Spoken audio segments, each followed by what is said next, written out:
There is no other day on the American calendar that reminds us how vulnerable even the most powerful nation on earth can be. September 11, 9/11. Memories from that beautiful sunny day in 2001 are still haunting and palpable. America was injured and in shock. Then our president came forward to speak to us. You can't go any louder. I can hear you.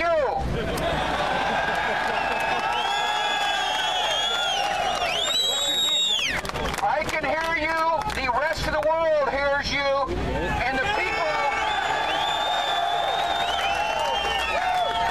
people who knock these buildings down will hear all of us soon. It wasn't scripted, it wasn't on a teleprompter, but it was moving, comforting, and captivating. Even to this day, it still gives me chills. When President Bush spoke, America found what she needed: a leader who brought us a sense of unity, not words. A leader who focused on our similarities, not our differences. And suddenly, because of his strength, America was one against those who wanted to destroy us. We found our strength, courage, fearlessness, and the unequivocal belief that the United States of America is exceptional.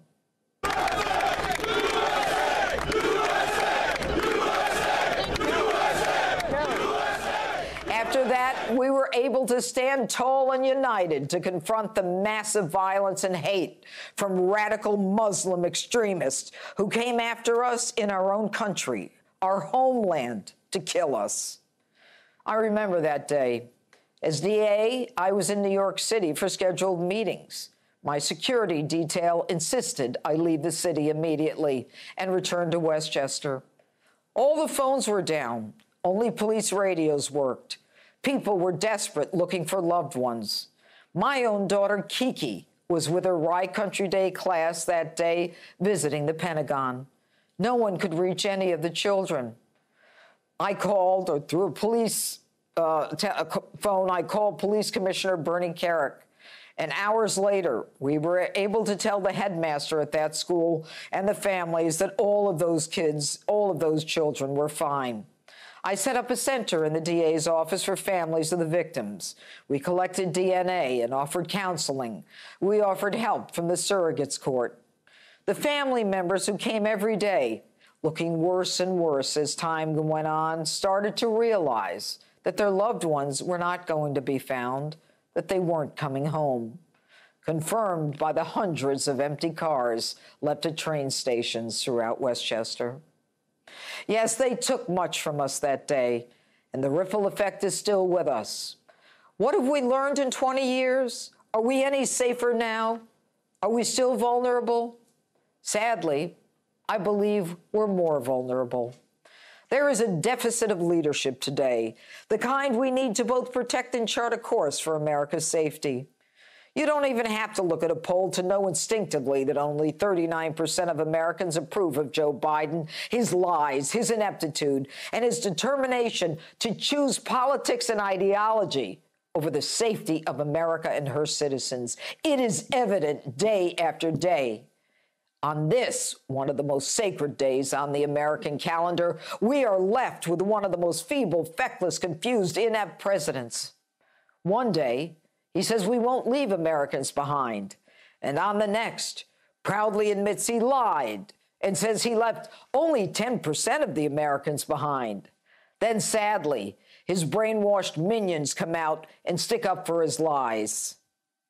I am confident, and we are far stronger and more secure now than we were 20 years ago. We once again are rising in prominence around the world as a place of refuge. We're being celebrated.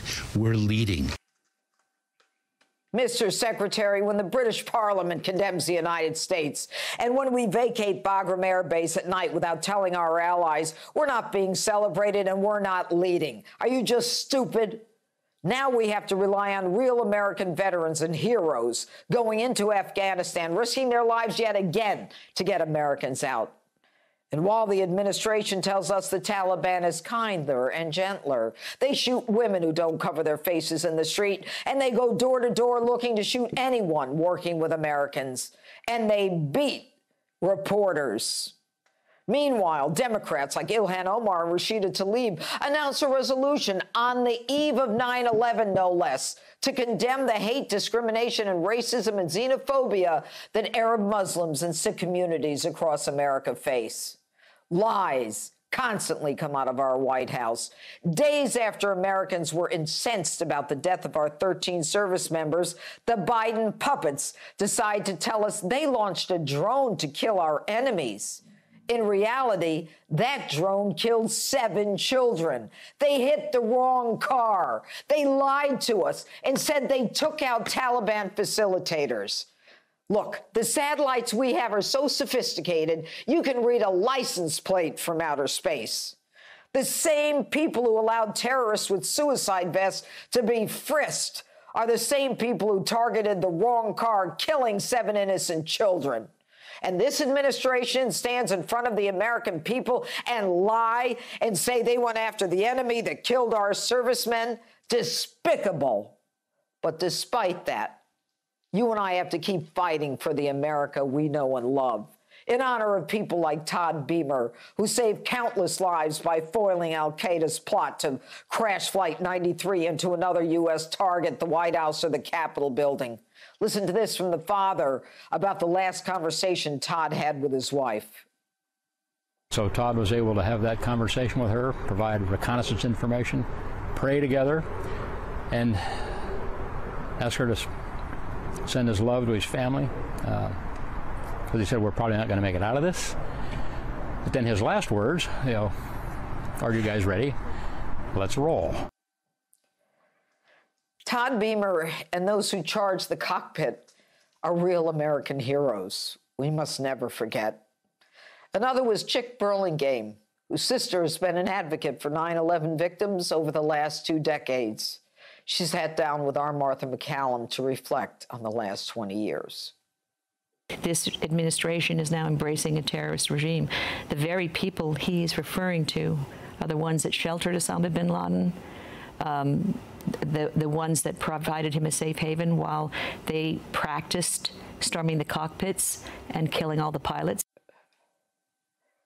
Today I was at Citi Field before the Mets and the Yankees game, and I felt unity and patriotism again. I felt Americans all around me. I am so tired of all this woke nonsense, the creation of division, our own so-called commander-in-chief pitting groups against each other. I'm tired of defunding police and wasting my time and energy trying to fight those who hate America and hate our flag. It is time for us to drown their voices out. It is time for the silent majority to stand up at the Star-Spangled Banner and decry those who take a knee.